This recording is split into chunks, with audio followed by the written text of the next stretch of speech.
네, 안녕하십니까. 장윤선입니다. 왠지 이 자리에는 김어준 씨가 앉아야 될 것 같은데 잘못 앉은 것 같기도 하고 제 자리가 아닌 것 같기도 하고 그렇습니다. 오늘 토론회 여기 오시는데 어렵지는 않으셨습니까? 생각보다 날씨가 많이 춥지 않아서 다행인 것 같습니다. 자, 뭐 이제 좀 시작을 할까요? 아시는 것처럼 저희가 조국혁신당하고 장윤선의 취재편의점이 공동기획으로 하는 검찰개혁 토론, 연속 토론 오늘 세 번째 자리고요. 본격적으로 저희가 초대 손님들을 모시고 토론을 하면 좋을 것 같은데요. 일단 세 분의 패널 제가 현장으로 모시도록 하겠습니다. 더불어민주당 김용민 원내수석, 그리고 조국혁신당 박은정 의원님, 그리고 한동수 전 대검 감찰부장님 세 분 모시겠습니다.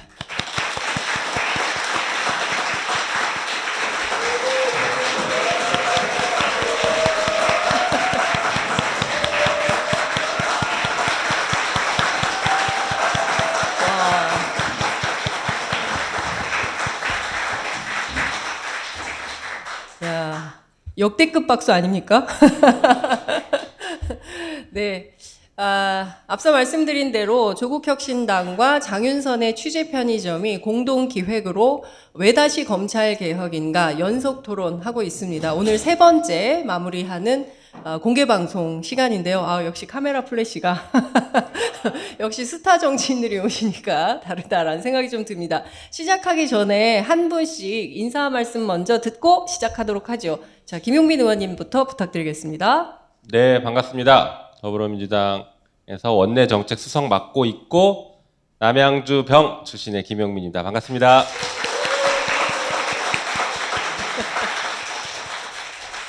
네, 안녕하세요. 조국혁신당 국회의원 박은정입니다. 반갑습니다.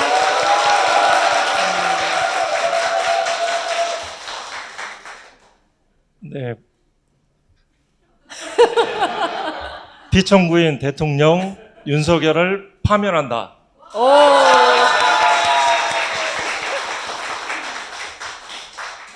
한동수 변호사입니다. 맡은 자리에서 참된 민주주의를 위해서 애쓰시는 여기 모인 위대한 시민들께 감사의 인사 말씀 올립니다.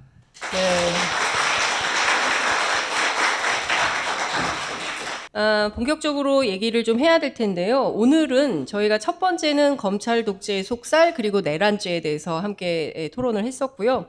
그리고 두 번째는 검찰은 어떻게 법치를 유린했나, 그래서 사례를 중심으로 살펴봤습니다.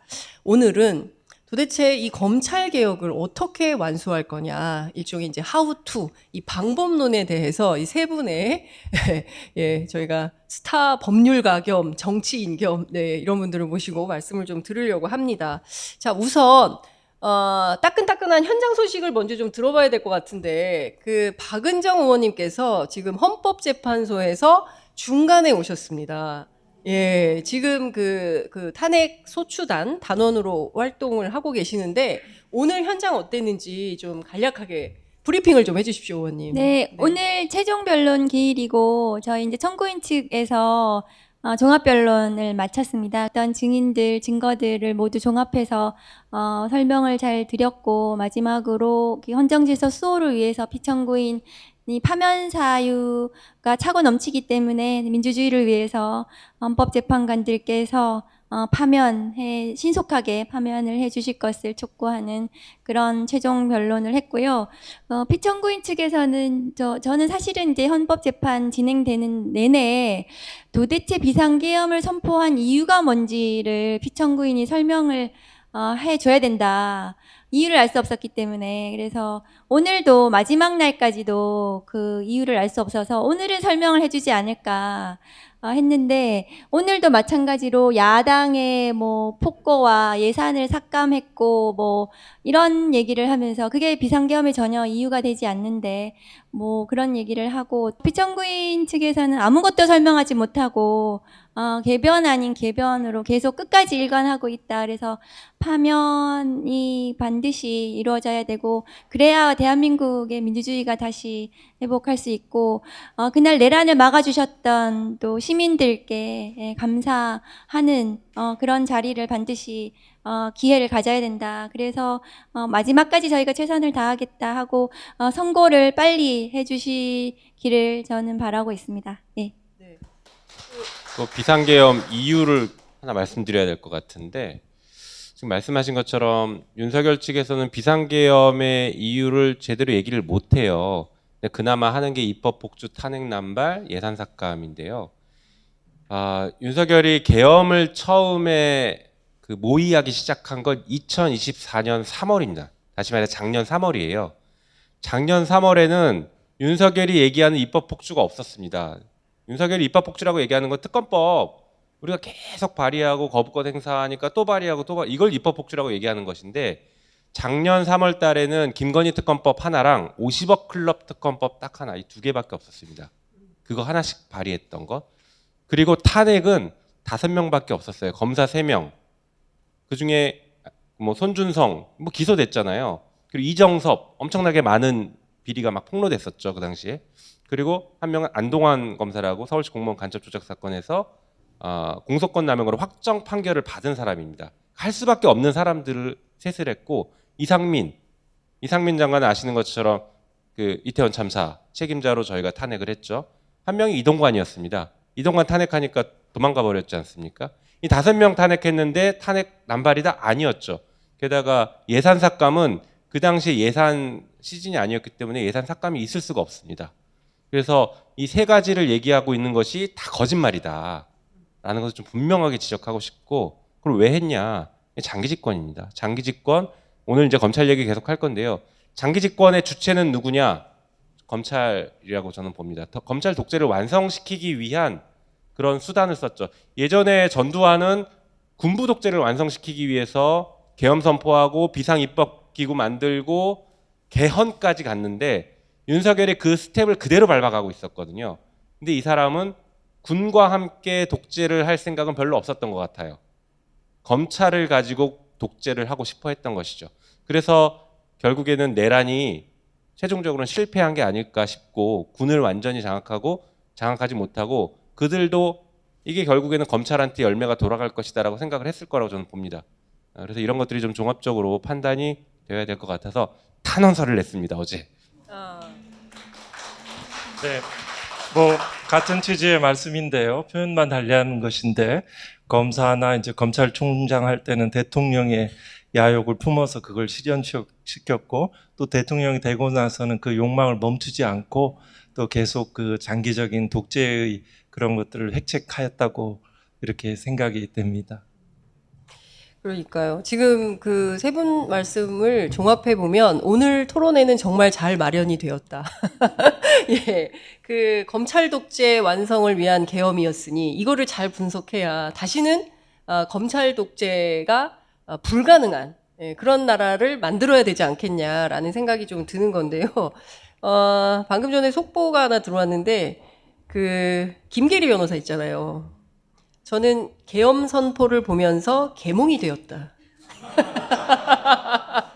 잘 계몽이 되었다. 예, 계몽이라는 말이 나왔어요. 근데 사실 그 굉장히 오랜만에 들어봅니다. 저는 초등학교 때 그 계몽사 출판사 이거 보면서 컸는데. 전 잘 모르겠습니다. 원님 딱 이렇게 바로 디스가 들어오시네. 아니 추억의 출판사 이름을 제가 거론했는데, 그러니까 정말 다 잊어버렸던 계몽이란 단어를 꺼내가지고 이렇게 말도 안 되는 소리를 계속하고 있는 건데 실제로 10차례 진행되는 변론 기일 동안 굉장히 귀가 많이 아프셨을 것 같다, 박은정 의원님. 고통의 나날들 아니었나. 그 자리에 있는 국회의원들이 모두 다 고통스러워했어요. 김기표 의원님은 그 법정이 전부 쓰레기로 가득 차는 것 같다. 진술을 하면 할수록 그런 또 비유적 표현도 하셨거든요. 근데 원래 윤석열 스타일이 그렇거든요. 계속해서 개변도 아닌 개변을 계속 얘기하고, 그런데 그것이 과거에 이제 한동수 지금 검사장님도 잘 아시겠지만, 기억하시겠지만, 자기가 그렇게 했던, 검찰권을 이용해서 했던, 남용해서 했던 많은 쿠데타가 그런 식으로 해서 성공을 했기 때문에 성공의 경험이 있어서 또 하는 거거든요. 그래서 저희는 새삼스럽지는 않다. 그렇지 않습니까?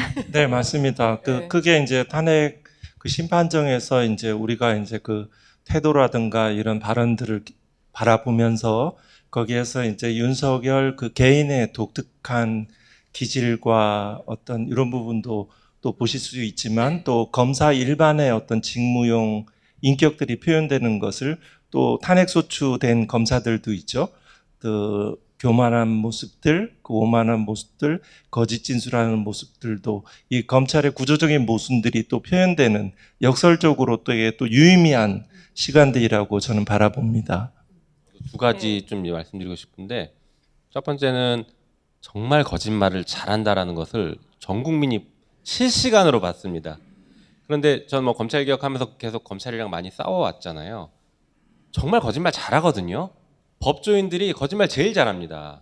보는 앞에서 거짓말을 하고 있어요. 분명히 다른 걸 알고 있는데 보는 앞에서 거짓말을 하는 그런 습성들이 있거든요. 근데 그거를 적나라하게 보여줬습니다. 아무런 꺼리낌 없이 죄책감 없이. 또 하나는 이게 정말 대한민국 국민으로서 창피한 건데, 대통령이라는 사람이 나와서 자기 부하들이랑 말싸움하고 있어요. 그러면서 부하들 탓을 하고 있습니다. 이거 너무 창피한 거예요. 그러니까요. 정말 조폭 양아치만도 못하다. 어떤 사건이 생기면 어쨌든 두목이 책임지고 가는 거고, 나머지 부하들은 좀 살려줘라. 다음을 위해서라도 이제 그런 도모를 하게 마련인데, 이 사람은 뭐 다시는 기회가 없다고 생각해서 그런지 모든 책임을 다 부하들에게 떠넘기고 내 탓은 아니다. 그리고 여전히 빠져나갈 구멍을 생각하는 것 같다. 감찰할 때도 그랬어요? 거짓말 많이 했어요? 윤석열 조사는 못했어요. 조사를 하려고 시도를 했는데도 끝까지 지금 이제 헌법재판하고 공수처 수사를 회피하듯이 끝까지 회피를 해가지고 조사는 못했거든요. 근데 그 당시에 했던 그 행동들이 지금하고 똑같아요. 그러니까 서류를 안 받는다라든가 아니면은 계속해서 그 다 남 탓을 한다라든가 이렇게 다른 사람을 내세워가지고 계속 앞에 가가지고 뭐 그 항의하게 한다라든가 그런 언론의 프레임을 짜가지고 마치 피해자인 것처럼 하는 이런 모든 것들이 4년 전하고 너무 똑같았다 생각이 들고, 또 한동수 그때 검사장이 감찰부장이셨지만은 윤석열 감찰에 가장 중요한 핵심 증인 이셔서 굉장히 그 중요한 역할을 해주셨거든요. 그때 말씀해 주시면. 아, 네. 뭐 제가 경험했던 사건은 이제 고발 사주 사건, 채널A 검언 유착 사건, 그리고 이른바 이제 판사사찰 문건들을 직접 조사하고 필요한 그런 감찰 활동, 또 직접 이제 범죄 인지를 해서 윤석열 피의자라고 했던 범죄 인지서에 제 도장을 찍었던 기억도 납니다. 뭐 나중에 뭐 추후 이제 직권남용죄 등 범죄로 이제 처벌 구속 요건을 성립한다라고 보죠. 제가 본 윤석열 검찰이 제가 경험했던 검찰 조직은 주로 이제 대검에서 있어서 주로 뭐 검사장 이런 그런 어떤 직위에 있는 검사들하고 많이 했는데 네. 이 업무들을 같이 하거나 또 지켜보고 했는데, 기본적으로 제가 경험했던 검찰 조직은 그 윤석열을 대통령을 만들기 위해서 그 기획하는 조직처럼 보였어요. 그 정치검사와 부패검사가 주요 요직들을 차지하고 언론과 합작을 해서 이러한 활동들을 했죠. 윤석열의 입장에서는 그 특수활동비를 통해서 그 검사들을 부려서 자기의 이제 대통령이 되고자 하는 그 욕망들을 실현해가는 이런 과정들로 이렇게 느껴졌습니다. 제가 뭐 그 공정과 상식의 대변자인 양 자신을 이렇게 국민을 속였지만, 그 과정에서 이제 제가 본 것은 굉장히 불법을 많이 저지른다. 그래서 윤석열의 불법을 제지하려고 하면 그 언론과 검사들이 저를 뭐 협박하기도 하고 인신공격하고 이러한 그 경험들이 좀 있습니다. 지금 이제 재판관들 공격하듯이 그렇게 했어요. 한동수 검사장님에 대해서도, 저에 대해서도 그렇고. 그때는 말도 못했어요. 지금은 언론이 한 그래도 반반 정도는 한 60, 70은 그래도 그 내란에 대해서는 문제의식을 가지고 언론이 보도해 주는데, 그때는 한 95대 5? 그렇습니다. 네. 거의 그랬어요. 고생 그래가지고 많으셨죠. 저나 한동수 검사장님은 정말 잘못된 검사, 살아있는 그러니까 그 살아있는 권력을 수사하는 정의로운 검사를 괴롭히는 검사들로 했고 자기들은 피해자이고 뭐 이렇게 언론이 다 그렇게 해줬고 그리고 수사를 했고 저희들을 그렇게 했었죠. 얼마나 억울하셨습니까?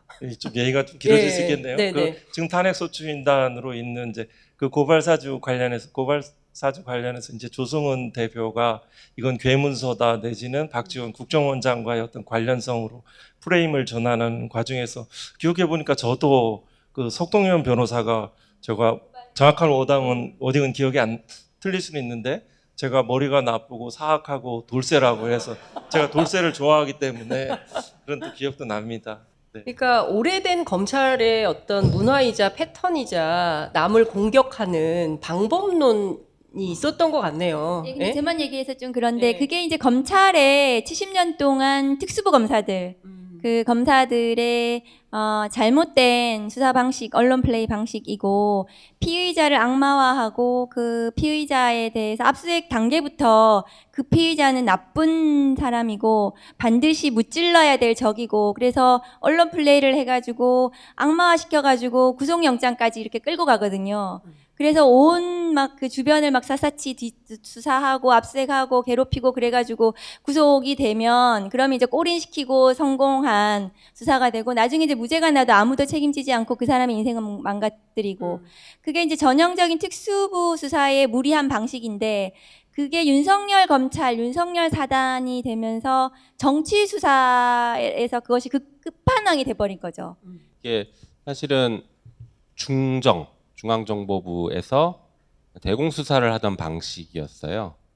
피의자를 간첩이라고 얘기하고 빨갱이라고 지목하는 순간 이 사람은 무슨 변명을 해도 헤어나지를 못합니다. 일제시대 때 우리 그 맞아요. 독립운동가들 수사하던 네. 방식. 그래서 그 수사 방식들을 오랫동안 대공사건에서 하던 것을 검찰이 힘을 가지기 시작하면서 처음에는 검찰 공안부 쪽에서 그걸 따라하다가 이제 특수부에서 전격적으로 따라했죠. 사실은 검찰이 처음 탄생했을 때에는 이렇게 힘이 세지는 않았습니다. 수사권 기소권을 가지고는 있었지만 친일 경찰을 견제하기 위해서 임시로 수사권을 준 것이고 힘이 매우 약했어요. 그래서 맨날 경찰한테 치이고 그 정보 조직인 안기부. 중정이나 안기부에게 치이고 막 그러다가 영화 1987인가 보면은 박종철 고문 사건 그 사건 보면은 경찰이 힘이 굉장히 셉니다. 그거 보셔서 아실 겁니다. 그래서 검사한테 막 압박도 하고 협박도 하고 막 이래요. 그 부장 검사한테. 그렇게 흘러오다가 검찰이 나중에 이제 그 군부 독재 노태우 때 이때 범죄와의 전쟁을 정부가 선포하면서 검찰의 힘을 조금씩 실어주기 시작했고 문민정부 김영삼 정부 들어서면서부터는 군부를 누르기 위해서 정보부를 누르기 위해서 합법적인 기관인 검찰의 힘을 대거 실어주기 시작합니다. 그래서 검찰이 그때부터 힘을 발휘하기 시작하고 수사권 기소권 다 가지고 있으니까 수사하다 보니까 뭐 노태우 전두환도 수사할 수 있고 다 수사할 수 있지 않습니까? 전직 대통령 다 하고 이러면서 힘이 점점 커졌던 거죠. 그게 사실은 끝판왕이 이제 윤석열 때 이게 폭발했고요. 그러니까 그게 폭발적으로 전 국민들한테 일종의 저런 정권은 다시는 우리나라에서 있어서는 안 되겠다라는 만면교사의 상징처럼 지금 이 순간도 재판이 진행 중인데 네, 뭐 그 정치 검사하고 부패 검사에 대한 인적 청산, 그 불공정한 그 인권 침해 수사의 기소에 대한 그 과거 청산의 들은 이제 과제로서 우리한테 주어지지만 또 한편에 검찰의 그 조직과 그 기능, 인력에 대한 이런 그 분산들 또 재배치들이 좀 필요하겠지만 기본적으로 검찰 개혁은 검찰 전체에 대한 악마화라는 관점보다는 정상화라는 관점에서 접근하는 것도 바람직할 것 같아요. 그런데 지금 이 순간 이제 우리가 이제 제도 얘기를 하긴 해야 되는데 그 전에 몇 가지 좀 짚어봐야 될 포인트가 있습니다. 그러니까 지금 이 내란 사태 복판에서도 여전히 성역처럼 존재하는 데가 검찰 아니냐라는 겁니다. 그러니까 검찰은 뭔가 수사가 제대로 진행이 안 되는 것 같고 누군가 개입한 단서나 정황들은 보이는데 아무도 조사받았다는 소식이 없고 그런 것 같아요, 의원님. 윤석열 주장대로라면 민주당이 특검법을 계속 낸 이유는 검찰이 수사를 안 해서입니다. 뭐 그게 내란의 이유라고 지금 얘기하고 있으니까 네. 다시 말해서 내란을 불러일으키는 진짜 촉발제는 검찰이 김건희를 봐준 것, 최혜병 수사 제대로 진행되지 않았던 것, 명태균 사건 수사 진행하지 않았던 것, 권력을 꽁꽁 싸매고 봐주기 했던 것, 살아있는 권력 수사하는 게 검찰 개혁의 목표입니다라고 그렇게 주장했던 검사들 도대체 어디 갔는지 모르겠지만 이 지금 살아있는 윤석열 권력을 꽁꽁 싸매고 감싸고 보호해주고 했던 것들이 결국에는 그 검찰에서 해소가 되고 정리돼야 될 문제가 정치권으로 오게 된 것이고 그 정치권으로 온 문제가 대통령과 국회가 대립을 하게 된 것이죠. 물론 저는 그게 대립이라고 생각하지 않고 상호 견제라고 보고 그것 때문에 계엄했다는 건 전혀 동의하지 않지만 어쨌든 이 흐름을 만드는 것은 검찰이 매우 큰 잘못을 한 것은 분명하다라고 생각합니다. 그래서 이제 말씀드린 것처럼 이 검찰에 대해서 집중되어 있는 권력, 집중되어 있는 권한 이런 것들을 정리하지 않으면 개혁이 불가능합니다. 그러니까 검찰 우리가 뭐 정권을 나중에 바꾼다고 하더라도 여전히 이렇게 권한이 집중돼 있다라고 하면 언제든지 고기도 먹어본 사람이 먹는다고 권력을 잡아봤던 것을 알기 때문에 다시 권력을 잡기 위해서 정말 많은 나쁜 짓들을 할 것이다 생각합니다. 그래서 검찰 개혁을 수사 기소로 완전히 분리시키는 방법으로 가야 해요. 그런데 이제 수사 기소 분리를 얘기하면 꼭 이 걱정하시는 분들이 있습니다. 경찰이 너무 세지잖아. 경찰한테 수사권 주면 너무 세지는 거 아니야? 이 걱정하시는 분들 많은데요. 반은 맞고 결과적으로는 틀린 얘기입니다. 왜냐하면 권력이라는 것은 누구에게든 어쨌든 간 남용될 수밖에 없습니다. 그렇기 때문에 누구에게 주던 그게 사람의 선의로 권력들이 작동하는 것이 아니기 때문에 그거 상호 견제하게 만드는 방식으로 권력을 누릅니다. 그래서 경찰한테 줘서 경찰이 힘이 세면 경찰을 다시 견제하는 장치들을 두면 되는 것이죠. 대한민국 국민들이 가장 신뢰하지 않는 기관이 국회입니다. 이번에 조금 신뢰가 올라갔지만요. 여러분 국회 진짜 싫고 못 믿잖아요. 국회의원들 저 나쁜 놈들 이러잖아요. 근데 국회는 대한민국에서 가장 막강한 권한 중에 하나인 입법권을 갖고 있습니다. 왜 국회한테 입법권을 줄까요? 뭐 국민의 대표이기도 하지만 국회는 다양한 방식으로 견제를 받습니다. 행정부로부터 견제받고 검찰이 기소해서 직 날아가지 않습니까? 사법부로부터 견제받고 이 견제를 해놨기 때문에 국회에게 큰 권한을 주는 것이죠. 똑같은 방식입니다. 경찰도 혹은 새로 생길 수사기관도 우리가 믿기 어렵기 때문에 권한을 못 준다고 하지 말고 권한을 주고 네. 견제할 수 있게 만들어두자 이렇게 말씀을 드리고 싶습니다. 어쨌든 지금 그 내란 수사와 관련해서 검찰 그다음에 이제 국무위원들, 대통령실 뭐 이런 쪽이 계속 수사가 비어 있어서 내란 특검도 지금 통과가 안 되고 있으니까 그에 대한 궁금증들이 좀 있을 것 같아서 여쭤봤고요. 일단 제도와 관련해서 좀 여쭤봐야 될 것 같아요. 이따가 플로우 질문을 받기 전에. 민주당의 방안, 방금 전에 말씀하신 검찰 개혁안이 있고 또 조국혁신당의 방안이 따로 있는 저희 당은 이제 이미 발의를 했기 때문에 네.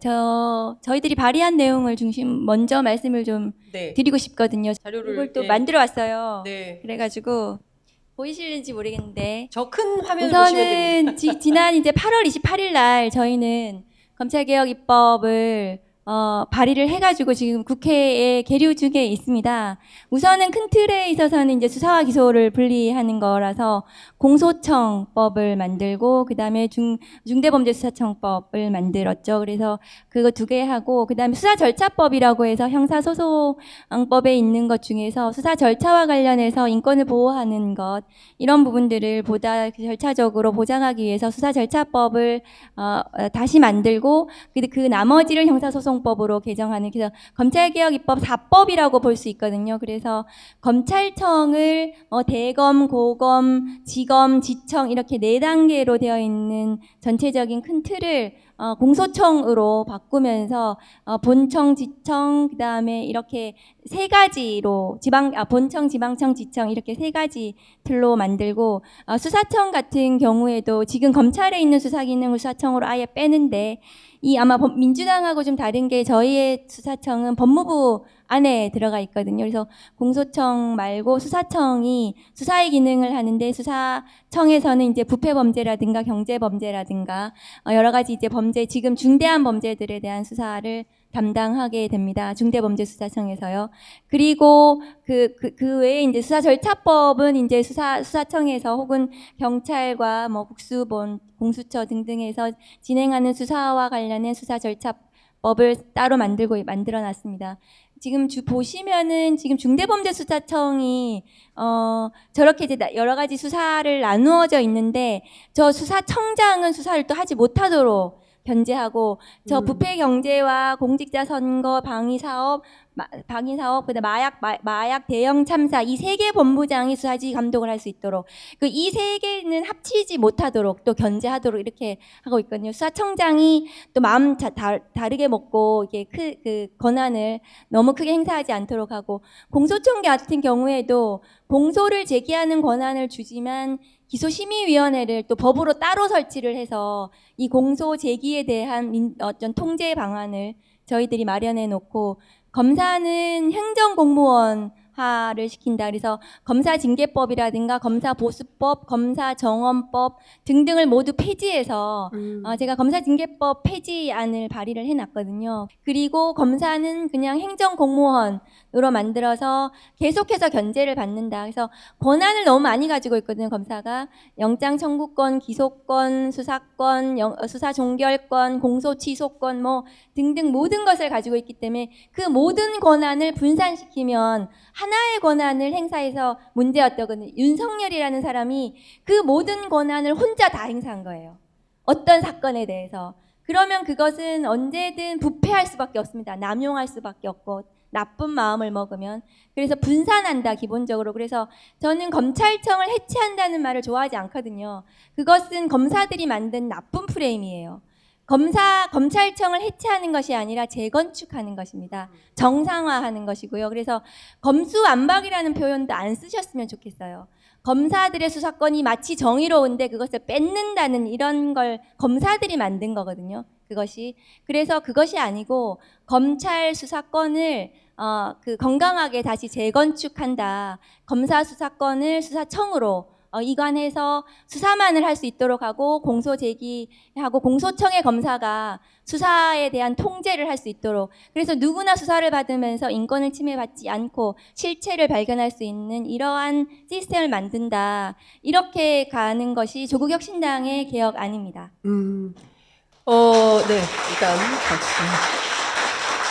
도표로 보니까 어떤 것인지는 간명하게 이해는 되는데, 네, 뭐 보태실 말씀 있으시면, 네. 마이크를 좀 켜주시면 좋을 것 같습니다. 네. 이렇게 좋은 화면들을 만나서 네.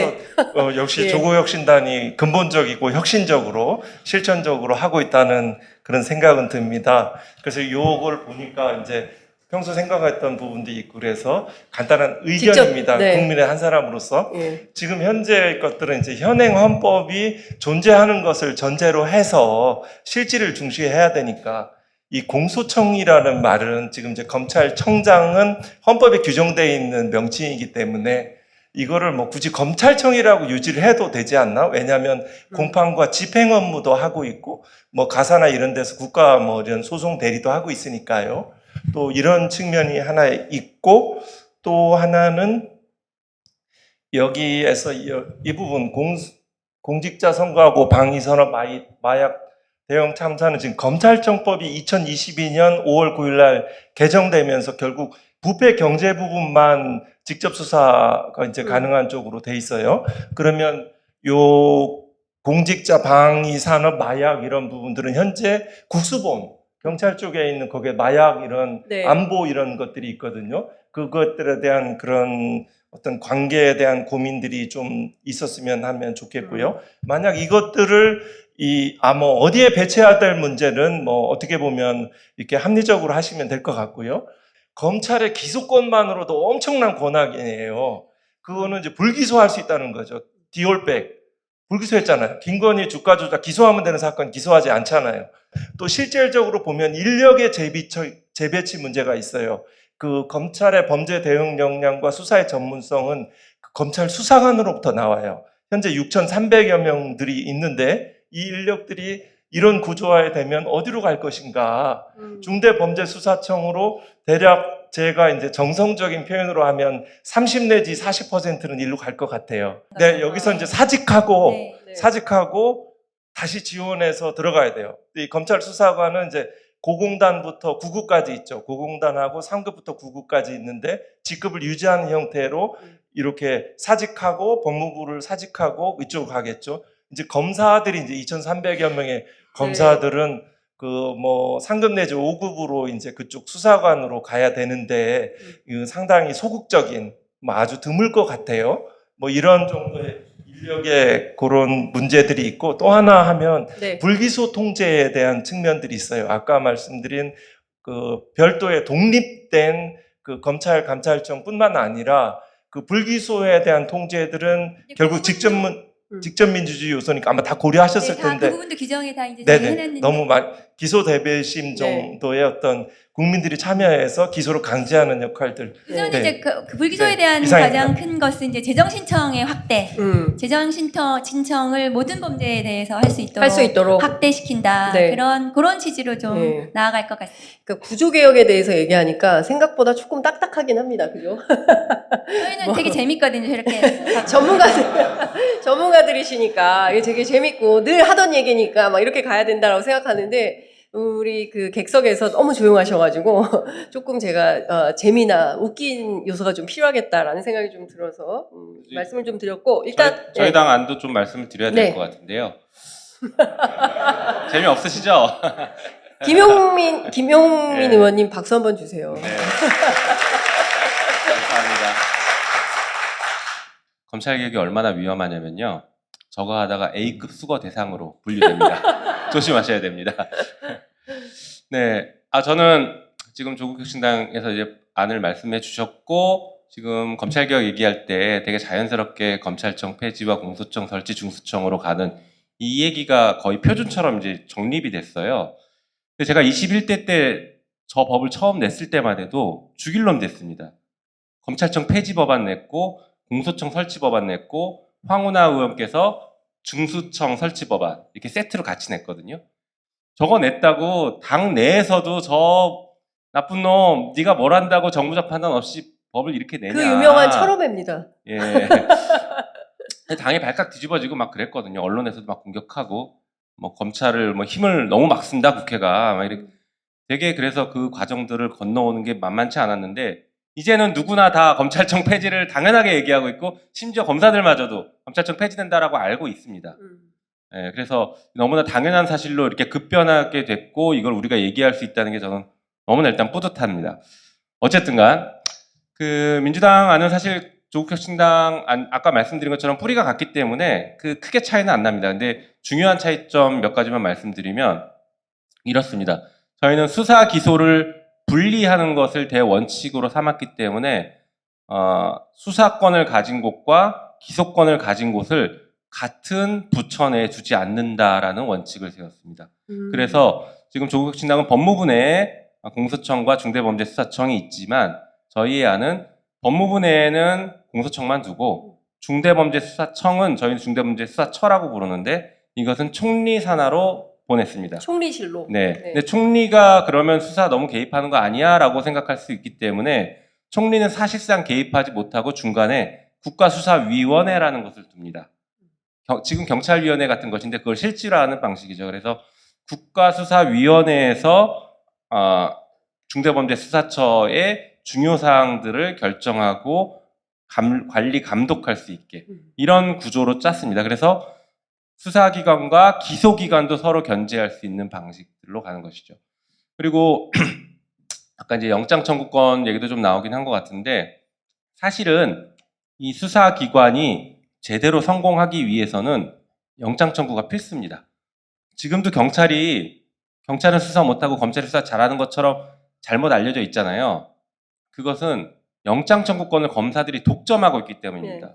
경찰이 수사하고 싶어도 검찰한테 영장청구하면 막 기각시키는 거예요. 그리고 중요한 사건은 자기들이 가져가서 자기들이 수사해버립니다. 이번에 김성훈 경찰차. 그렇죠. 딱 그런 케이스예요. 그래서 중대범죄수사처가 제대로 성공하기 위해서는 영장 청구 문제를 어떻게 해결할 것인가가 상당히 중요한 문제입니다. 그래서 저희가 지금 헌법에 있기 때문에 그걸 바꿀 수는 없으니까 저희가 생각하고 있는 보관은 그 중요한 사건 수사를 할 때 검사와 이 수사관이 팀을 이루는 방식으로 영장 청구와 법률 조언을 미국에서 이런 방식으로 수사를 하거든요. FBI랑 수사할 때 검사들이 파견 나와서 법적 조언을 해줍니다. 이런 방식의 팀제 방식을 취하고 이 수사와 관련해서 조언하거나 영장 청구해준 검사는 나중에 기소에는 절대 관여할 수 없도록 이런 구조를 좀 생각하고 있습니다. 그렇게 하고 그리고 이제 뭐 인력 재배치 문제도 말씀 나오시는데 그래서 저희가 이제 검찰청 폐지를 그래서 얘기하는 겁니다. 검찰청을 폐지하면 저희 인력들이 자연스럽게 어디론가 갈 수밖에 없는 구조이잖아요.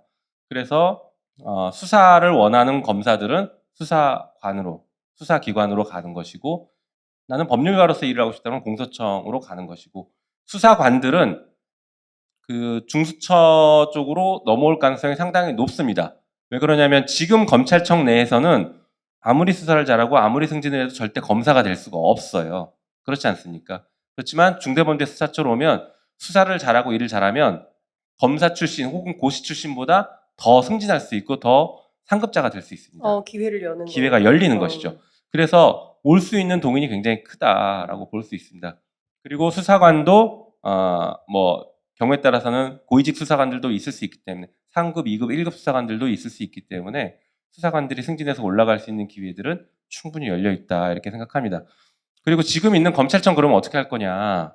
공소청이면 규모가 작아지는데 그래서 이 공소청을 별도로 다른 곳으로 보내고 지금 있는 검찰청을 중수처의 사무실로 쓰게 하는 방법도 고민하고 있고 필요하면 어느 정도 층을 나누거나 해서 같이 활용하거나 하는 이런 방법들도 방법론적으로는 좀 고민을 하고 있습니다.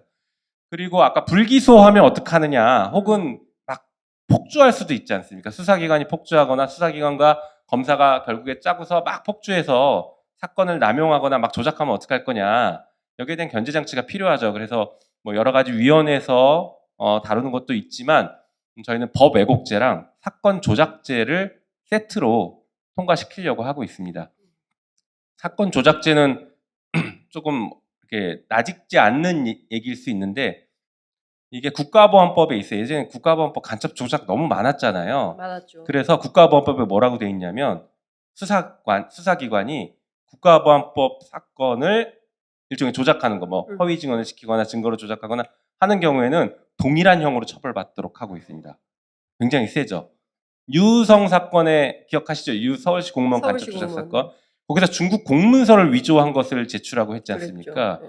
그래서 사건을 조작했기 때문에 그 국정원 직원들은 간첩죄로 처벌받았어야 되거든요.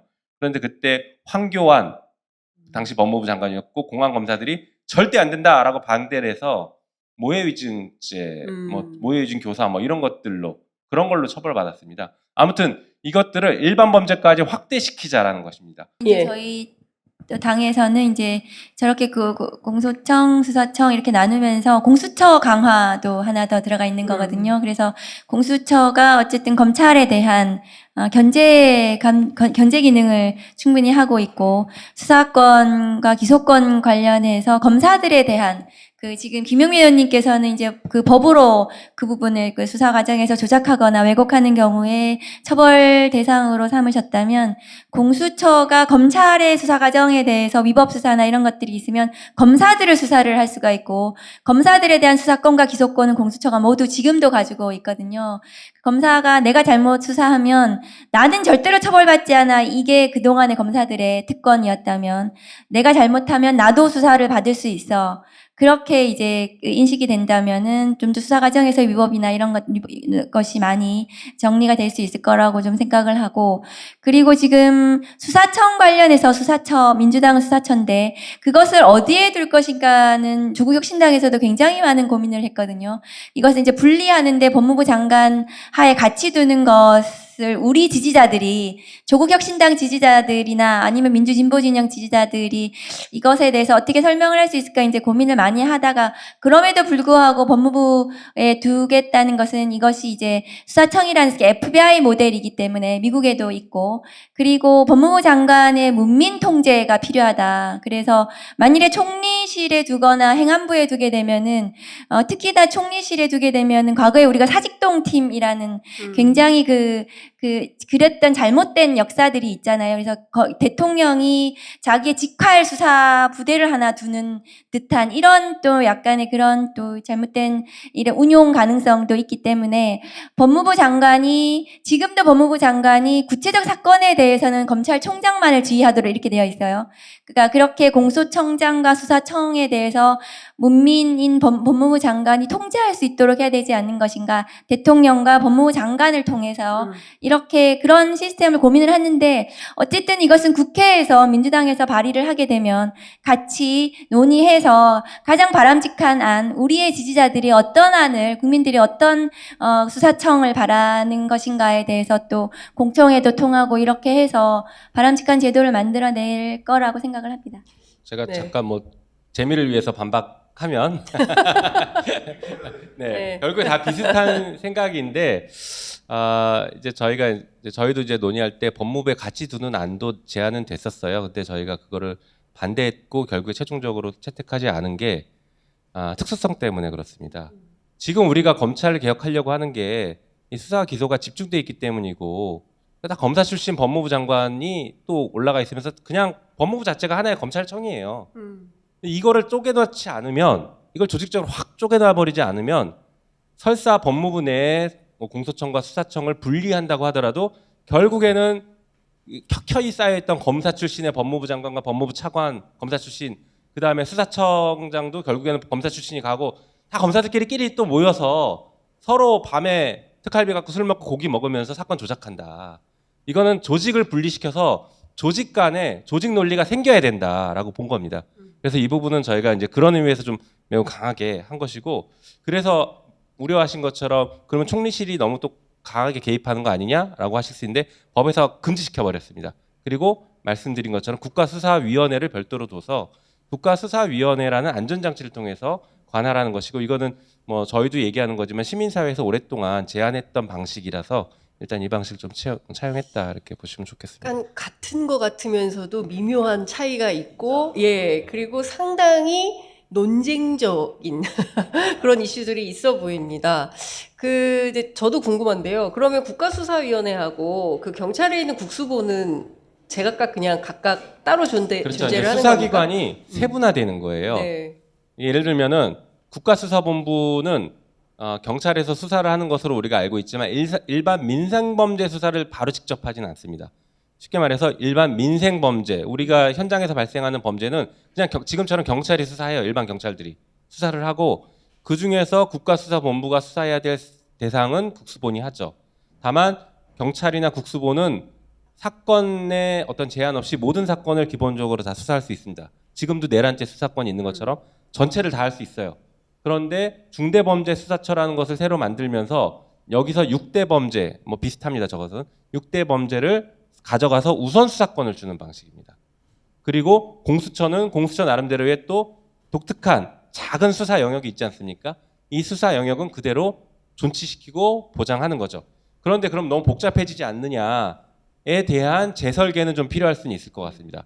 그걸 조정하는 게 이제 수사 절차법에서 네. 조정할 수도 있고 아니면 수사 기관 자체를 아예 이제 국가수사총장 자체를 처음부터 다시 리셋하는 방식으로 다시 한번 재설계하는 것도 좀 열어둔 채로 고민해야 될 때라 이렇게 생각하고 근데 이제 있습니다. 저희 규정은 저렇게 해서 수사청에서 공수처가 지금 검찰에 윤석열 그 사건 달라고 했잖아요. 이첩시키라고 했듯이 저희는 수사청이 달라고 할 수 있도록 이렇게 규정을 해놨거든요. 수사청에서 국수본에서도 할 수 있고 수사청에서도 할 수 있는데 겹치는 경우에는 먼저 그 수사청에서 할 수 있도록 이첩을 요구할 수 있도록 이렇게는 규정을 해놨습니다. 그러면 법무부 안에는 민주당 안은 법무부 안에는 공소청만 있게 되는 건가요? 그렇죠. 네. 청이죠. 기소청. 민- 네, 네, 저는 네. 공소청.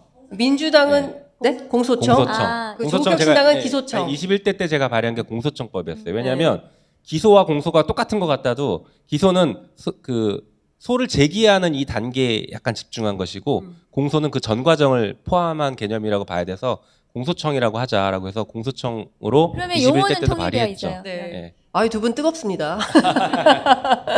예, 한동수 변호사님께서 예, 민주당 안에 대해서는 아까 조국혁신당 안에 대해서는 일어서서 막 예, 해주셨는데 예, 마이크를 쥐고 좀 해주십시오. 예. 공개적으로 이렇게 법안으로 제가 좀 검토한 적이 없어서 아, 또 많지만 또 우리 또 박은정 의원님은 기본적으로 이제 검찰에 대해서 이렇게 여러 가지 오래 경험을 하시고 또 기본적인 관점 자체가 국민의 관점이기 때문에 그 가중치를 좀 두고 싶긴 합니다. 네. 너무 편파적인 거 아닌가요? 아니 듣다 보니까 확 기운 의견 말씀하셔가지고 아, 큰 웃음 너무 감사드립니다. 두 분이 검찰에 계실 때 저는 검찰 개혁을 외쳤던 사람입니다. 두 분을 개혁 대상으로 삼았던. 제가 네. 특별히 뭐 표현한 적은 없지만 김용민 의원의 그 활동에 대해서 늘 응원하고 있습니다. 감사합니다. 예, 아, 한동수 변호사님이 은근히 재밌으시다라는 걸 오늘 또 현장에서 깨닫게 됩니다. 그런데 국민들은 뭔가 이번에 보니까 윤석열 검찰 보니까 도무지 이건 눈 뜨고 볼 수 없는 수준이어서 반드시 검찰 개혁이 필요하다라는 이제 총의는 모아지고 있는 것 같은데 말씀하신 내용을 쭉 들어보니 그것이 민주당 아니든 조국혁신당 아니든 검찰은 엄청 싫어할 것 같다. 첫 번째 이제 본인의 지위가 내가 말이야 어떻게 공부를 해서 검사가 됐는데 나의 지위를 이렇게 하루아침에 격화시키고 견딜 수 없어 이런 반발 상당할 것 같은데 그런 부분은 정치적으로 좀 해법이 있겠습니까? 김용민 의원님께 먼저 반발이 여쭐게요. 크겠죠. 근데 이제 조국혁신당 안이랑 저희가 생각하는 안이랑 이제 약간의 또 미세한 차이들이 조금씩 있어요. 근데 나중에 다 잘 토론을 통해서 합칠 겁니다만 어떤 거냐면 지금 말씀하신 그 반발을 저희도 좀 고민을 많이 했어요. 그래서 저희는 공소청을 만들면서 검사들이 공소청에 오는 검사들은 자기들은 법률가로서 자부심을 가지고 공소청에서 일을 하고 싶은 사람들이 올 거라고 생각을 합니다. 그리고 검사지만 난 수사가 좋아하면 수사청으로 가겠죠. 네, 이런 법률가로서의 어떤 자부심을 가지고 일을 하고 싶어하는 사람들을 최대한 존중하고 그 지위를 보장해주는 방식으로 가야 이 사람들이 부패하지 않는다라는 관점으로 접근을 하고 있습니다. 그래서 저희도 이제 처음에 검사 징계법이랑 검사 정원법, 검사 보수에 관한 법률 이런 것들을 다 폐지를 검토했다가 이거는 일단 조금 더 보류하고 고민해보자. 그리고 검사들 얘기도 좀 들어보자라고 해서 일단 이 부분은 보류를 해둔 상태입니다. 네, 그래서 네. 이 부분에 약간의 차이는 있습니다. 제가 2022년 5월 이제 문재인 정부 이제 그 마지막 부분에 그 취임식 전날 검찰청법이 이렇게 통과가 됐잖아요. 그때 여러 가지 그 대검에서 그 검찰청 그 개혁에 일제히 반대하는 정말 예외 없이 다 반대하는 검찰 조직의 조직적인 대응들, 근무 시간에 논리 개발하고 이런 모습들을 보면서 했는데요. 일단은 뭐냐면 그 당시에는 그렇다 하에서 항상 역풍, 검사들의 저항, 검사의 퇴로 이런 부분은 고려 요소가 아니에요. 그거를 딛고 왜냐하면 아마 뭐 구체적으로 제가 여론조사를 한 건 아니지만 정당에 대한 지지율보다 검찰 개혁에 대한 지지율이 그 찬성하는 율이 더 높을 것 같아요. 네. 더 높죠, 네. 그죠? 그러니까 이제 기본적으로 이제 차기 정부가 이제 공정하고 청렴한 민주정부가 수립돼가는 과정에서 이렇게 이미 논의는 충분히 됐기 때문에 바로 이제 뭐 정권이 집권하면 바로 하겠다라는 그런 방식보다는 물론 이제 민주주의를 이제 회복하고 민생을 또 살리고 또 경제 그 외교 분야에 대해서 정비하는 부분이 또 아주 우선적인 과제로 상정이 되겠지만 검찰 개혁에 대해서 기본적인 국민들에 대한 그런 설명들, 이 동의를 얻는 과정들을 거치고 그게 오히려 더 많은 분들이 참여할 수 있고 선거 투표에 참여하고 동의하실 것 같아요. 네. 항상 생각보다 검사들은 그때 일일이 막 그 검사장들 방송하고 출연하고 스케줄 잡고 나가서 각종 단체들 있잖아요. 무슨 학회들 가서 언론에서 하고 이런 것들은 생각보다 그 힘들이 약해요. 네. 그런 부분을 너무 크게 두려워할 필요는 없을 것 같아요. 나가면 돼요. 네. 나아가면 돼요. 일종의 이제 검찰 네트워크라고 불리는 것들이죠. 그런 것들이 학자, 언론, 검사들, 검사 출신 변호사들 이쪽에 똘똘 뭉쳐서 논리 개발하고 민주당이 뭐 하면 막 그 공격하고 비판하는 그 네트워크 형성돼 있어서 그렇게 하고 있는데 말씀하신 것처럼 뭐 그게 그 검찰의 저항이 무서우면 여기까지 오지도 않았죠. 검찰의 저항은 당연히 진압하고 갑니다. 그거는 철저하게 진압하고 가는데 그렇다고 해서 우리가 개혁을 하는데 그 이제 굉장히 중요한 국가 수사 혹은 국가의 범죄와 관련해서 처리하는 절차를 담당하는 이 기관에 대한 새로운 설계를 하는데 여기에 대한 고민과 배려들이 조금 더 깊고 폭넓을 필요는 있다라는 생각을 합니다. 그래서 국민들이 보시기에도 그렇지 검찰청 폐지하고 공소청 가는 것 압도적으로 높습니다. 그런데 그러면 이 만들 때 공소청이 잘 돌아갈 수 있게 만들어 달라라는 요구 또한 상당히 높을 거라고 저는 예상합니다. 그거 당연하지 않겠습니까? 그래서 잘 돌아갈 수 있게 잘 구성될 수 있게 하는 것들을 여러 가지를 좀 고민해야 된다라는 뭐 그런 말씀이죠. 네. 그러니까 그 어떤 저항이 있더라도 견결하게 버티면서 굳건히 앞으로 나아가야 된다. 진압하고 가야 돼. 진압하고 가야 된다. 개혁에는 저항이 있을 수밖에 없는데 그것이 국민들에게 설득이 돼야 되는 거거든요. 네. 그런데 지난 그 과정을 돌이켜 보면은 언론도 설득하기가 굉장히 힘들었고, 그리고 국민들도 그 굉장히 혼란 속에서 어느 게 맞는가 그런 좀 혼란을 드렸던 것도 있고, 그리고 그 검찰의 이게 조직적인 저항이나 이런 것들에 대해서 이제 일단 이제 그 개혁을 하는 이제 주체들이 조금 이렇게 힘을 모아서 일사불란하게 하지는 않고 또 다른 목소리도 또 내부에서 막 나오고 이랬던 것도 있거든요. 그런데 이제 이 검찰이라는 것이 검찰만 있는 것이 아니고 지난 70년 동안 검찰과 이해관계를 같이 했던 기득권층인 거예요, 그렇죠. 사실은. 네. 그러니까 그 검찰에 지금 2,300명의 검사와 검찰 조직만 뭐 이렇게 재건축을 하면 되는 것이 아니고 검찰의 이해관계를 같이 했던 기득권들을 함께 지금 이제 이해시키고 설득시키면서 그것이 오히려 더 그 건강한 검찰권을 수사권 행사, 기소권을 행사를 통해서 자기들한테 이익이 된다는 설득을 해줘야 되는 거거든요. 예를 들면은 특수부 검사들이 최근에 이제 그 삼성의 이재용 회장 같은 경우에 그 무죄가 났단 말이죠. 무죄가 왜 났는지는 모르겠지만 수사와 기소에 관여했던 검사들도 그거에 대해서 아무도 책임을 지지 않아요. 그렇잖아요. 그 어마어마한 사건을 수사를 했는데 그 사건을 수사를 했으면 유죄를 받도록 했어야 됐고, 그럼 무죄가 났으면은 이 무죄에 대해서도 뼈저린 반성과 뭔가를 해야 되는데 그냥 수사하고 기소할 때 엄청났잖아요. 네. 그런 모든 것들에 대한 고려와 함께 개혁이 이루어져야 힘을 받고, 그리고 국민들을 설득해내고, 그러면서 뭐 제도권에서도 힘을 받고 그럴 것이다. 근데 그것은 매우 힘든 과정일 거라는 생각은 들거든요. 그러니까 뭐 검찰 너네 미우니까, 윤석열 검찰 너무 미우니까 그냥 다 때려 부셔, 이렇게 진행을 해서는 안 되는 거고, 어쨌든 검찰에서 해야 되는 기능들이 있는데 그 기능들을 최대한 건강하게 국민들을 위해서 행사할 수 있도록 하면서 견제하고 감독하고 민주적으로 통제하고, 그리고 외국의 선진 제도들을 제대로 우리가 벤치마킹하면서, 예를 들면 이런 거거든요. 그 미국 같은 경우에는 수사권이 굉장히 많은 기관들이 가지고 있어요. 예를 들면은 금융위원회 이런 데, 그러니까 금융과 관련해서는 그런 특별사법경찰관들이 굉장히 많아요.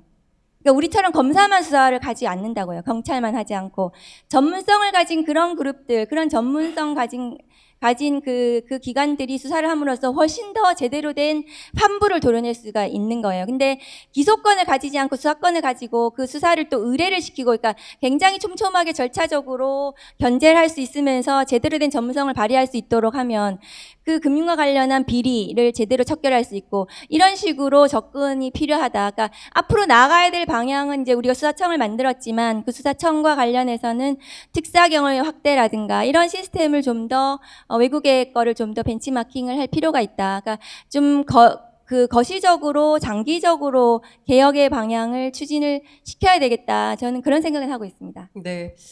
자, 예. 특히 이제 앞부분에 말씀해 주셨던 게 저는 진짜 동의하는데요. 21대 때 조금 전에 말씀 주셨지만 검찰 개혁 완전히 할 뻔했죠. 수사기소 완전 분리할 뻔했잖아요. 그런데 그게 안 됐던 이유가 그 당 외적인 반발 때문이 아니었습니다. 다시 말해서 그때 검찰 개혁을 주도했던 이제 세력들이 이제 철험회고 저 황우나 최강욱 이 세 명이 굉장히 이제 세게 주도해서 갔는데 저희가 뭐 검찰의 반발을 무서워할 사람이 아니잖아요. 검찰총장이 찾아서 만나달라고 하는 것도 안 만나버렸거든요.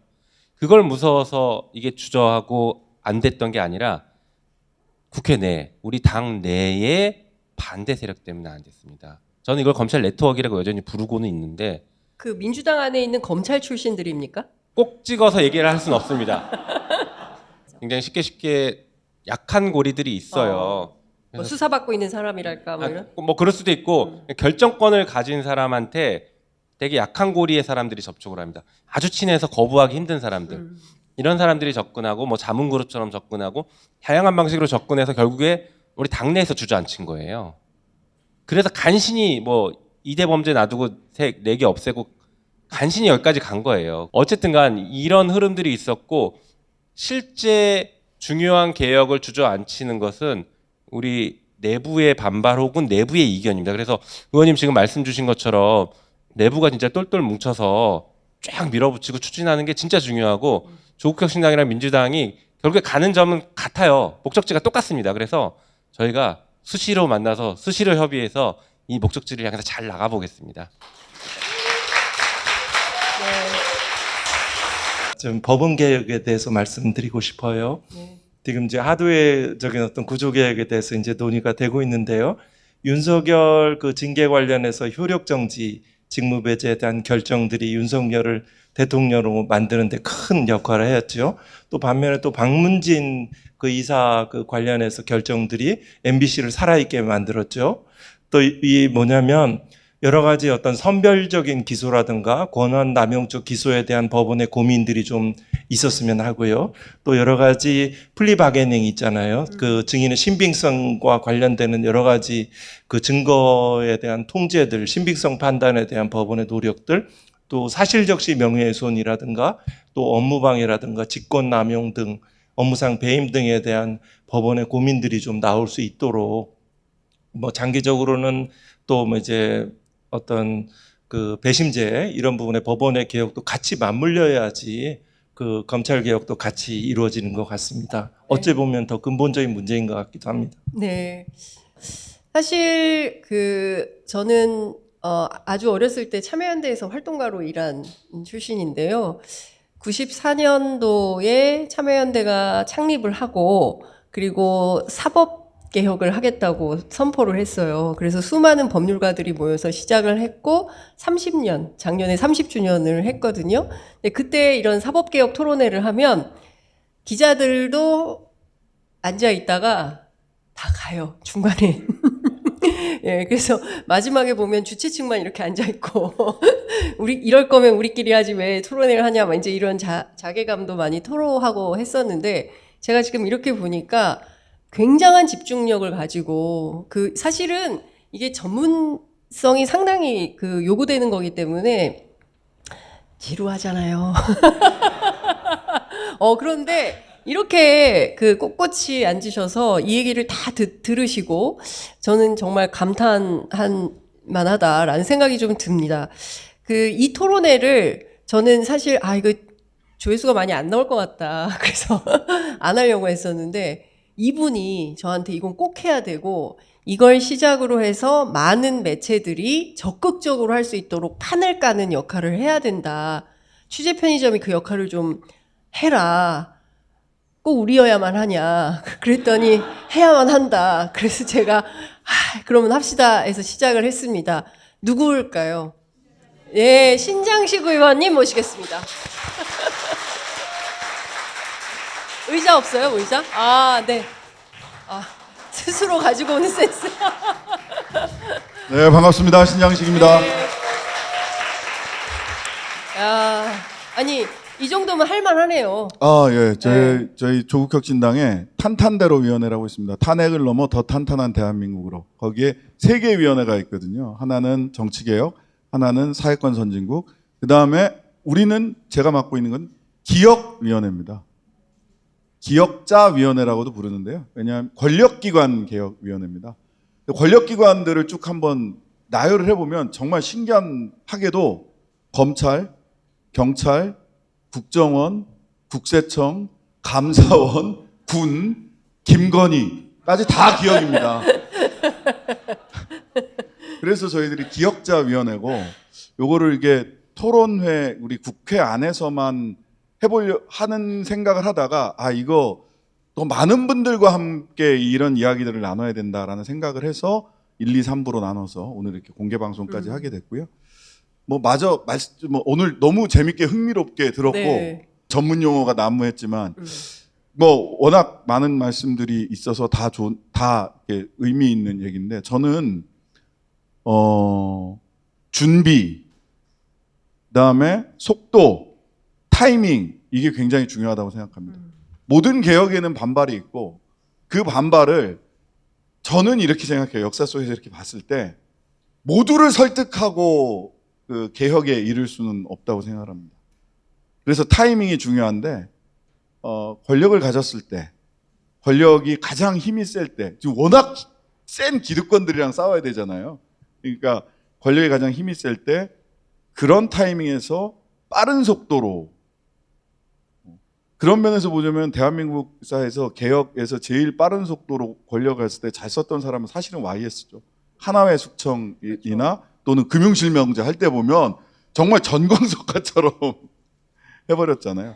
근데 그러려면 정말 준비를 잘 해야 되거든요. 두 분이 말씀하신 게 정말 내부적으로 단단하게 준비해야 되고 그다음에 외부적으로 충분히 또 싸워 나갈 만한 내부적으로 이렇게 주체가 단단해야 되고 외부적으로 논리와 속도와 타이밍에서 착 제압하고 갈 수 있는 그런 면에서 저는 지금 많이 이야기해야 될 때다. 많이 준비해야 될 때가 지금이 아닐까. 그래서 오늘 굳이 이런 자리, 뭐 굉장히 바쁜데 탄핵 심판의 와중에 뭐 이 와중에도 검찰 개혁을 많이 준비하고 많이 얘기해서 전광석화와 같이 제압을 해야 된다. 네. 네, 사실 거부권 정부였잖아요. 그러니까 새 정부가 들어서면 최소한 거부권은 남발하지 않을 테니 국회에서 입법을 하면 빠르게 개혁 과제들이 추진될 수 있겠다라는 기대는 좀 생기는 것 같습니다. 저희한테 약 15분 정도 남아 있는데요. 원래 이런 토론회 하면 플로어에도 질문할 수 있는 기회를 드려야 되는데 그래도 되겠죠? 혹시 오늘 나온 것 가운데 질문하시고 싶거나 뭐 하시고 싶은 말씀 있으시면 기탄 없이 주시기 바랍니다.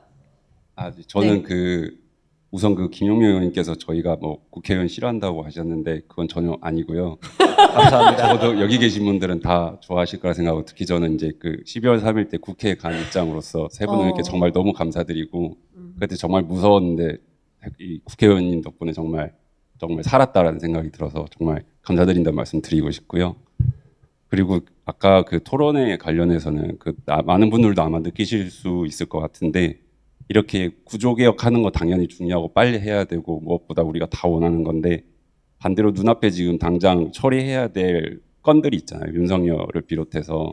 근데 이런 것들은 이제 개혁과 같이 가다가는 이게 먼저가 되고 우리가 빨리 처리해야 될 이 법안들은 예를 들어 빨리 드라이브 걸 수 있는 특검법도 있고 이런 강력한 법들이 지금 존재하고 있는데 이런 것보다 이제 구조개혁을 먼저 하게 됐을 때 우리가 이 산적해 있는 다른 탄핵 관련도 그렇고 김건희 건 관련해서도 그렇고 이런 것들이 늦춰지면서 또 국민들이 마음속으로 좀 고통받을까봐 그러고 그렇게 했을 때 또 반대로 생각하면은 이 검을 쓰려고 이 구조가 또 미뤄질까봐 또 이런 양가적인 감정이 좀 드는 것 같아요. 그래서 그런 거에 대해서 우리는 이 중에서 어떤 거를 꼭 하나 드라이브를 걸고 가겠다라는 어떤 그런 뭐 강력한 방향성이 있으신지. 그러니까 핵심은 이런 것 같습니다. 그러니까 모든 일에는 순서가 있는데 지금 구조개혁, 제도개혁을 먼저 하다 보면 지금 뭐 직면에 있는 내란 특검, 김건희 특검, 뭐 최상병 특검, 뭐 각종 특검들, 뭐 그 규명해야 될 의제들 이런 것들 어떻게 되느냐, 어떻게 순서대로 하실 건지. 네, 굉장히 뭐 좋은 말씀 주신 것 같고요. 당연히 지금은 내란을 극복하고 진압하는 국면이 분명히 맞습니다. 그래서 저희도 뭐 민주당 기준으로는 그리고 국회 기준으로는 내란을 해결하는 방식, 뭐 탄핵에도 집중하고 그다음에 특검법, 명태균 특검법도 같이 나오기도 했지만요. 이런 것들에 지금 집중하고 있습니다. 그리고 말씀하신 것처럼 이런 것들을 그러면 해결하다 보면 나중에 또 검찰의 힘을 빌리는 거 아니냐라고 말씀하시는데 저도 그 같은 고민이 있어서 그래서 특검으로 가는 겁니다. 중요 사건, 중요 수사를 검찰의 힘을 빌리지 않고 특검으로 정리를 할 생각이에요. 그래서 지금 상설특검 제도를 적극적으로 활용하고 있는 것들이 있거든요. 지금 뭐 최상목 임명 안 하니까 상설특검이 무의미한 것 같지만 예를 들어서 정권을 교체했다라고 하면 상설특검이 다 살아나는 겁니다. 거부권도 필요 없고 그냥 이미 다 처리해놨기 때문에 임명만 하면 되는 절차를 거치니까 굉장히 빠르게 갈 수 있습니다. 그래서 상설특검을 지금 적극적으로 활용해 둘 필요가 있다라고 생각해서 그런 전략들 가져가고 있습니다. 그럼에도 불구하고 또 이 중차대한 이 구조에 대한 개혁 논의가 또 너무 수면 아래로 내려가면 안 되고 이게 또 공론화되고 어느 날 갑자기 개혁한다고 뜬금없이 하지 않고 끊임없이 우리가 이 개혁 과제를 들고 가고 있다라는 것들을 국민들과 소통하면서 갈 필요는 있다고 생각합니다. 그래서 지금 국회 내에서는 검찰 개혁을 추진하는 의원 모임을 지금 결성하고 있어요. 이제 저랑 몇몇 의원님들이 이제 주축이 돼서 결성을 하고 있고 아마 여기 두 분 의원님도 조만간에 들어오실 것 같긴 하지만 네 들어오실 거죠. 네, 좀 어느 정도 규모를 갖춰서 결성을 하고 그 안에서 지금 이런 논의들을 좀 더 구체화 시켜볼 계획을 가지고 있습니다. 그래서 둘 다 가는데 당연히 지금은 내란 극복과 진압에 집중한다. 이건 분명히 맞습니다. 네. 제가 그 국회 시작하면서 처음 그 맨 먼저도 국회의장님이 검찰개혁 특위를 만들어 달라 이렇게 말씀드렸었어요. 그 야당 뭐 여당 들어와도 되죠. 전체 국회 차원에서 특위를 만들어서 어떻게 할 것인지 검찰개혁 입법부터 시작해가지고 전체적인 개혁의 그 의제들을 어떻게 추진할 것인지 그래서 그런 부분도 좀 고민해 볼 수 있을 것 같아요. 이제부터는 이제 내란이 다 진압이 되거나 되면 그래서 김영미 의원님 말씀하신 되게 좋은 제안이시고 검찰개혁은 사실은 우리 진영 그러니까 진보 진영에서 굉장히 큰 아픔이죠. 사실은 그리고 상처가 너무 크세요. 사실은 그래서 어떻게 해야 될지 모르겠는 그런 마음 가지고 계실 거라고 생각하거든요. 그러니까 제대로 된 어쨌든 개혁을 추진하기 위해서 국회에서 정말 힘을 모아가지고 반드시 해내야 된다. 그래야지 우리 이 다음이 있는 거예요, 사실은. 그러니까 또다시 이런 일이 되풀이돼서는 안 되고 윤석열 같은 괴물 검찰이 다시 어쨌든 역사의 전면에 나와서는 안 된다는 것이 대부분의 모든 사람들이 가지고 있는 마음일 거라고 생각하거든요. 그것이 김영미 의원님도 그렇고 저도 그렇고 신장식 의원님도 그렇고 여기 계신 모든 분들이 그걸 가지고 계시는 거라서 마침내 22대 국회에서는 반드시 그것을 관철해 내겠다는 약속을 드립니다.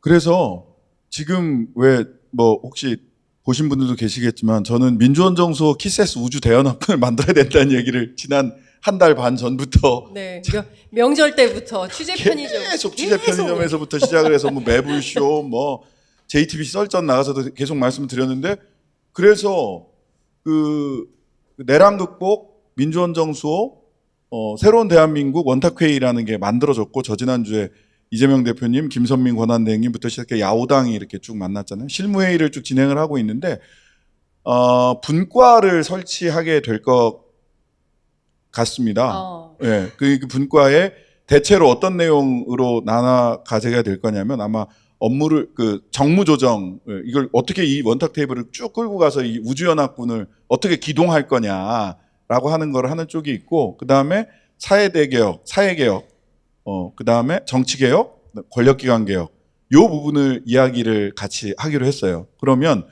그 야 5당이 같이 이거를 힘을 모아서 한번 추진을 해보자. 그리고 또 한편으로는 의원 모임이 실제로 있어서 이게 의회 내에서 각 상임위원회나 막 왁시글 덕식을 하고 힘을 모으고 주체가 되는 이게 필요합니다. 여기서 야 5당이 공식적으로 이야기하는 자리도 필요하고 그래서 저는 지금 이 얘기들이 많이 이런 아니야 저런 아니야 하고 지금 많이 논의가 되어야 적절한 시점에서 힘을 딱 몰아서 가져갈 수 있다고 생각을 하거든요. 그래서 지금 이 검찰개혁, 권력기관 개혁에 대한 이야기는 원탁회의에서도 또 의원들 상호간에서도 뭐 이런 곳곳에서 이 이야기들이 다시 끄집어내져야 된다. 내란 극복이라는 것이 1차적 과제지만 지금 이야기하지 않으면 나중에 이야기하는 타이밍을 우리가 놓칠 수도 있다. 워낙 큰 과제들이 사실은 많잖아요. 그래서 다른 분들은 또 뭐 경제 얘기도 하고 해야 되겠지만 저는 또 여기 계신 우리 이 세 분은 검찰개혁, 권력기관 개혁에 대해서 지금부터 주변에 계신 분들하고 같이 꾸준히 지금 이야기해야 될 때다라고 생각을 합니다. 예. 네. 키세스 우주연합군은 대한민국 연합정치 역사에서 새로운 이정표가 될 것 같다라는 생각이 좀 듭니다. 제가 극아이라 많이 떨리는데 양해 부탁드립니다. 괜찮아. 1987년 6월 14일, 15일 공포에 떨면서 명동성당에서 밤을 샜던 그날을 생각하면 용서가 안 됩니다. 네, 도저히 용서할 수 없어요. 그 힘이 여기까지 저를 나오게 하는 것 같습니다. 박은정 의원님께 제가 드리고 싶은 말씀이 있는데, 박은정 의원님이 검찰 생활하실 때 대한민국 역사상 최고의 성범죄 관련 수사검사다라고 인증을 받으셨어요. 검찰 내부에서. 여초 커뮤니티에서 많이 알려져 있지 않은 게 조금 서운한데요. 그거를 살리기 위해서라도 외람되지만 중대범죄에 저는 민주주의의 적이 차별이라고 생각하는데, 차별 관련 항목을 넣을 수 있다면 차별 반대, 차별 금지, 성차별, 인종차별, 종교차별, 뭐 지역차별, 학력차별 많잖아요. 그죠?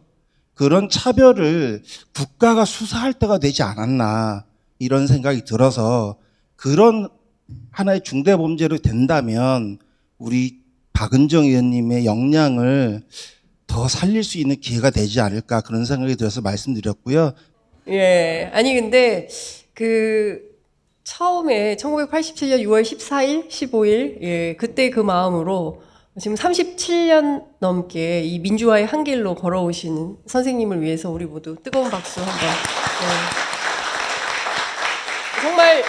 정말 저런 민주시민들께서 그날 국회대로 앞에 다 모여주셨고 그 힘으로 빠르게 그리고 의원님들이 아주 민첩하게 월담을 통해서 탄핵 심판 기일 내내 확인하는 증인들의 증언이나 증거를 통해서도 민주 시민들이 국회에 모여서 그것을 계엄을 막아주셨다. 그것을 계속해서 증인의 증언을 통해서 확인하고 있는 자리이거든요. 이 재판이 아마 윤석열에 대한 내란 재판도 마찬가지일 거라고 생각해서 그것이 역사의 한 획을 그으셨다고 생각을 하고 그 80년 광주는 막지 못했지만은 2024년은 막으셨다. 우리 시민들께서 감사의 그렇습니다. 그 마음을 어떻게 표현해야 될지 모르겠습니다. 그래서 그것에 보답하는 마음으로 저희가 열심히 정치해야 되겠다고 생각합니다. 감사합니다.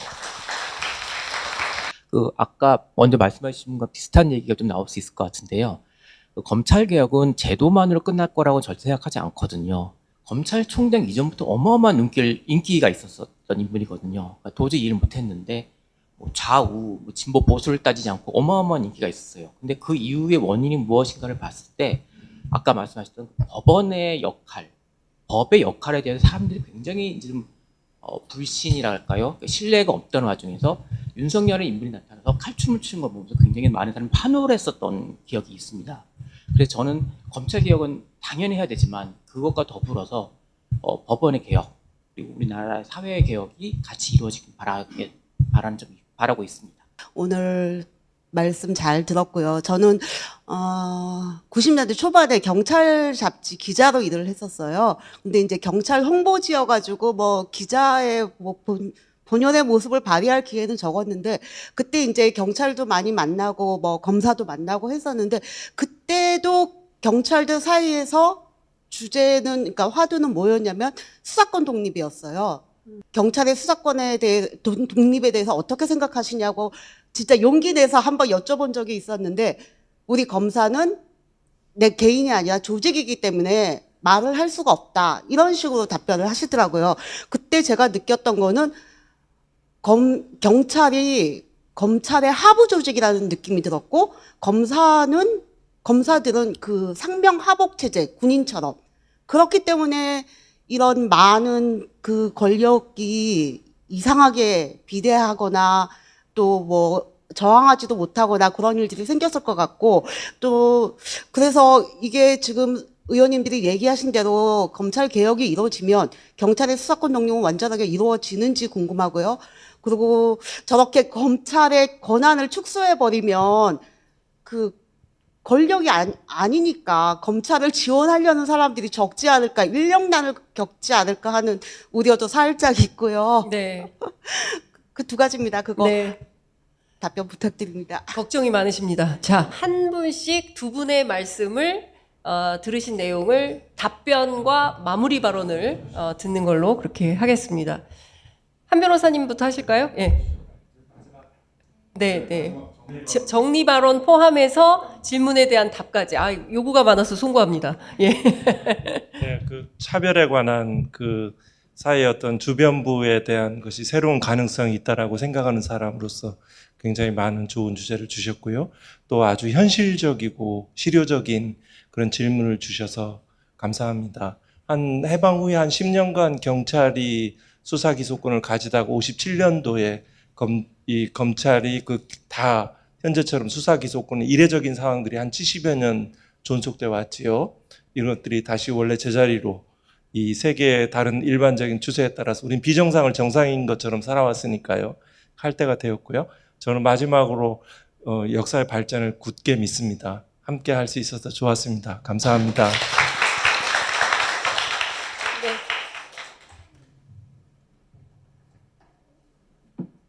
그 차별과 관련된 거를 어떻게 우리 법이 다룰 거냐에 대한 고민이 무척 많습니다. 제가 또 이제 인권위원회를 소관상임위원회로 하고 있기도 하고, 저는 전면적 차별금지법이 제정되어야 한다라고 생각하고요. 그것이 실효적으로 작동할 수 있어야 한다고 생각합니다. 그런데 이 질문이 선거 국면에서 굉장히 납작하게 들어오면은요, 정치 세력으로서는 쉽게 답변하기 어려운 것도 현실입니다. 전면적 차별금지법이 안 되면 그러면 우리는 그러면은 괴롭힘이나 차별을, 성적 괴롭힘이나 또는 차별이나 이런 것들을 그냥 둘 거냐? 가능한 많은 사람들이 동의할 수 있는 선에서 인권위원회법에 몇 가지 조문을 추가하는 방법들을 이 인권위원회에 계셨던 법률가분들이나 이런 분들과 상의하고 있습니다. 전면적 차별금지법을 목표로 하되 단 한 발짝이라도 현실의 차별을 해결할 수 있는 현실적인 법안을 마련하기 위해서 여러분들과 지혜를 모으고 있다라는 정도까지 오늘은 제가 말씀을 드릴 수 있을 것 같고요. 예. 그리고 생각보다요, 법률 전문가로서 원래 검사는 인권의 수호자입니다. 함부로 수사하지 못하고 수사를, 인권을 침해하는 수사를 하면 야, 너 그거 하지 마 라고 하는 데가 검사의 주요 임무 중에 하나거든요. 지금은 때려잡는 게 검사인 줄 알잖아요. 인권의 수호자가 되고자 하는 검사들, 그런 꿈을 가진 저는 청년들, 그런 분들이 우리 사회에 아직 많다고 생각하고요. 그런 분들이 제대로 일할 수 있도록 그러한 권한과 그러한 경제적 보상은 충분히 우리 사회가 해줘야 된다고 생각합니다. 예. 그래서 결론은 지금은 많이 백화제방처럼 많이 떠들고 이야기하고 검찰개혁, 권력기관 개혁에 대해서 내란 국본과 함께 우리가 이런 자리에서 또 다른 자리에서 공식적인 국회 안에서 많이 떠들고 이야기해서 단단하게 우리 주체를 만들어서 적절한 타이밍에 속도감 있게 검찰 개혁을 이뤄 나갔으면 좋겠다라는 바람, 여러분들이 힘이 되어 주실 거라는 믿음 갖고 열심히 뛰어보겠습니다. 네, 박은정 의원님. 네. 네, 아까 다 말씀을 드려가지고 일부 이제 경찰이 수사 종결권이라든가 아니면 검찰에서 이제 경찰에 대해서 그 수사와 관련해서 이제 그 조금 조정할 수 있는 이런 부분들, 그러니까 지휘는 아닌데 그런 부분에 대해서도 앞으로 이제 조금 더 교통 정리는 필요하다는 말씀을 좀 드릴 수 있을 것 같아요. 그것도 이제 전체적인 검경 수사권 어떻게 하고 또 기소권 어떻게 하고 이런 그 고민 속에서 아마 정리가 될 것 같고, 그건 저는 이제 22대 국회에서 검찰개혁 입법들이 민주당과 같이 힘을 합쳐서 통과시키는 거, 그래서 검찰권이 제대로 작동할 수 있도록 하는 거, 이것이 저의 정치적 과제이기 때문에 열심히 하겠다는 말씀드립니다. 감사합니다. 아까 차별에 대해서 질문하셨을 때는 이제 처벌로 연결해서 말씀을 주셔서 이제 답변을 드리면요. 지금 현행법상으로는 차별 행위 자체를 바로 처벌하는 규정들이 없어서 처벌로 이어지기는 어렵습니다. 다만 이 차별 중에 특수한 유형인 혐오 혹은 역사를 왜곡해버리는 방식들, 이런 것들은 현재 5.18 특별법에는 5.18에 확인된 사실들을 부정하는 허위사실을 유포하는 경우에 처벌하는 규정이 있습니다. 그리고 지난번에 저도 발의했고 지금 22대 때 다시 아마 논의가 되고 있는 건데, 역사 왜곡 방지.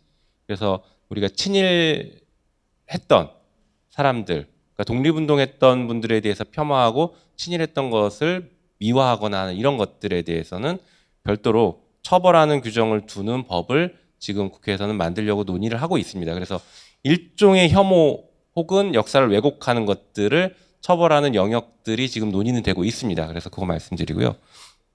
그다음에 수사권 독립 혹은 뭐 약간 지원할 수 있냐 관련해서는 저도 두 분 말씀 전적으로 동의하는데, 하나만 더 좀 첨언하자면 그겁니다.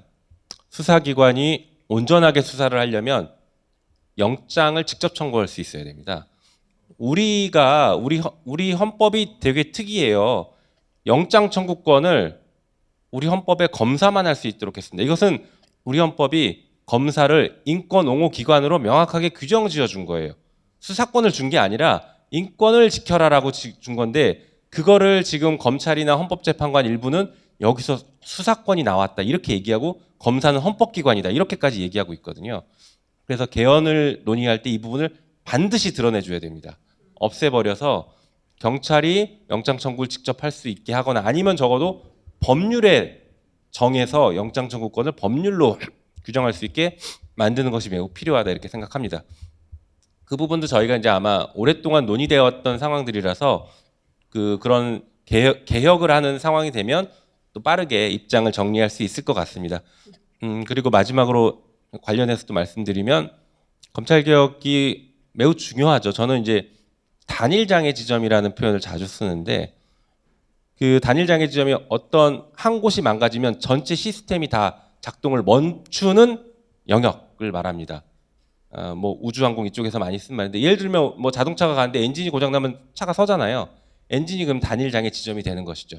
그럼 우리 국가 시스템에서 우리가 민주주의를 이렇게 실현하고 국민주권을 실현하고 살아가고 있는 이 시스템에서 이 시스템을 멈추게 하는 단일장애 지점은 뭘까? 저는 그게 검찰이라고 봅니다. 지금 이 시대에는 검찰이 단일장애 지점이 돼버렸어요. 이미 우리 국가를 멈춰 세워버리게 만들었습니다. 그래서 이 국가가 제대로 작동하고 민주주의가 제대로 실현되기 위해서는 이 단일장애 지점을 드러내고 개혁해줘야 된다라고 해서 굉장히 중요한 개혁 과제라고 이렇게 이해하고 있습니다. 그리고 아까 말씀 주신 12.3 내란의 밤 때 정말 국회로 와주신 국민들 덕분에 저희가 잘 막아냈죠. 그래서 이걸 저는 기념하는 것들이 필요하다고 보고 있습니다. 국회에는 우원식 의장이 담 넘어간 것만 지금 표시되어 있는데, 그게 아니라 우리 시민들이 어디서 어떻게 계엄군과 맞섰는지를 저는 표시해야 된다고 봐요. 그래서 저희가 이제 특별법도 논의하고 있는데, 그 시민들이 항전했고 항거했던 그것들을 표시하고 기념할 수 있는 것들을 설치할 수 있도록 하는 것들도 좀 같이 논의를 하고 있습니다. 그래서 예를 들면 박석 같은 것들, 박석을 땅에 박아놓으면 이곳에서 시민들이 계엄군의 장갑차를 막아선 곳입니다. 이곳에서 국회의원을 담을 넘겨서 들어간 곳입니다. 뭐 이런 식의 박석이나 표지판들을 만들어서 우리 다음 세대들도 민주주의를 같이 공부할 수 있게 만들어야 되지 않을까 생각합니다. 하여튼 너무 감사드립니다. 네. 이 법을 냈습니다. 헌정수호의 날 12월 4일 월담절. 다 담 넘는 퍼포먼스 합시다. 다 담는 거. 다 월담절 뭐 이런 거 한번 하죠. 진짜로. 근데 생각보다 월담이 쉽지 않습니다. 어려워요. 근데 우리 계엄의 그 밤, 정말 내란의 밤에 많은 국민들이 진짜 잠도 못 주무시고 걱정되시고 정말 손을 벌벌벌 떨면서 어떻게 운전해서 국회 앞까지 달려왔는지 기억조차 할 수 없다. 이런 분들의 힘으로, 결국에는 시민의 힘으로 민주주의를 지켜낸 거 아닌가라는 생각을 합니다. 바로 오늘 여러분들께서 함께 해주셨기 때문에 또 검찰 개혁이 좀 더 한 발 더 수월해지는 길을 여는 그 역할을 해주시는 거 아닌가 싶습니다. 끝으로 꼭 하고 싶은 말씀이 있더라도 그만 듣도록 하겠습니다. 편안히 돌아가시고요. 함께 해주셔서 저희 너무 감사드립니다. 보좌진들이 박은정 TV 구독 좀 얘기하라고 그래가지고 네. 까먹을 뻔했어요. 고맙습니다.